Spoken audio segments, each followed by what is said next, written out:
додгоҳи Мянмар тағйир намеёбад.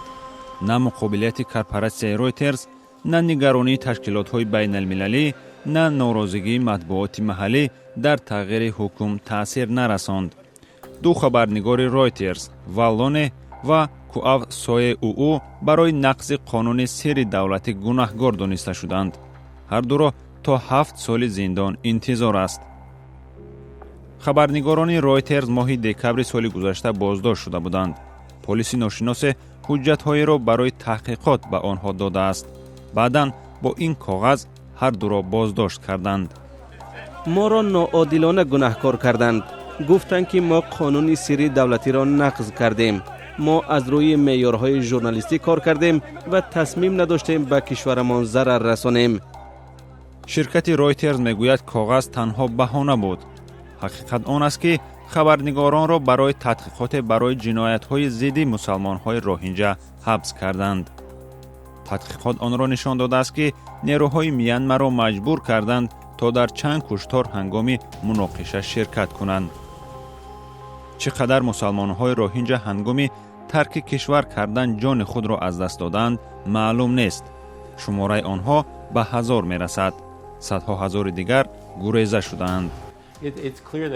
онҳоро тӯҳмат карданд. дар додгоҳ пулис гуфтааст ки қасдан ба онҳо ҳуҷҷатҳоеро доданд ки метавонанд бо он хабарнигоронро зиндонӣ кунанд. инро вай дар толори додгоҳ гуфт. мебоист мурофиа бо он анҷом мешуд. боз як шоҳиди дигар аз пулис гуфтааст ки сабти кардааш махфӣ аст ва наметавонад онро нишон диҳад. шоҳидони давлатӣ баёнотҳои худро аз рӯи коғаз хонданд то чизеро фаромӯш накунанд.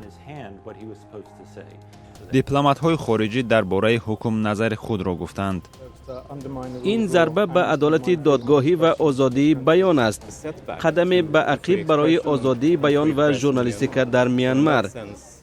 зидди ҳалномаи додгоҳ ҳимоятгарони ҳуқуқӣ баромад намуданд. ҳамаи рафти мурофиа масхараи адолати додгоҳӣ буд. ҳамаи мурофиаи додгоҳӣ масхараи адолати додгоҳӣ буд. шурӯъ аз нақшаи пулис барои ҳабс. 2 нафарро паси панҷара бурданд барои он ки онҳо кори худро анҷом доданд. ин ҳушдоре барои дигар хабарнигорон дар Мянмар аст. агар шумо монеи роҳи нирӯҳои ҳарбӣ ё мақомот шавед, мо зиндагии шуморо ҳамин гуна тағйир медиҳем. ба худкомагиву сензура Мянмар расман соли 2012 хотима дода буд. аммо озодии матбуот ҳамоно дар ин ҷо ба миён наомад. ҳангоми рондани қавми роҳинҷиҳо расонаҳои хориҷӣ ҷиноятҳои нерӯҳои ҳарбиро ошкоро пӯшиш доданд. вале ҳоло расонаҳои маҳаллӣ ҳам барои озодии ҳамкорони худ садо баланд намуданд.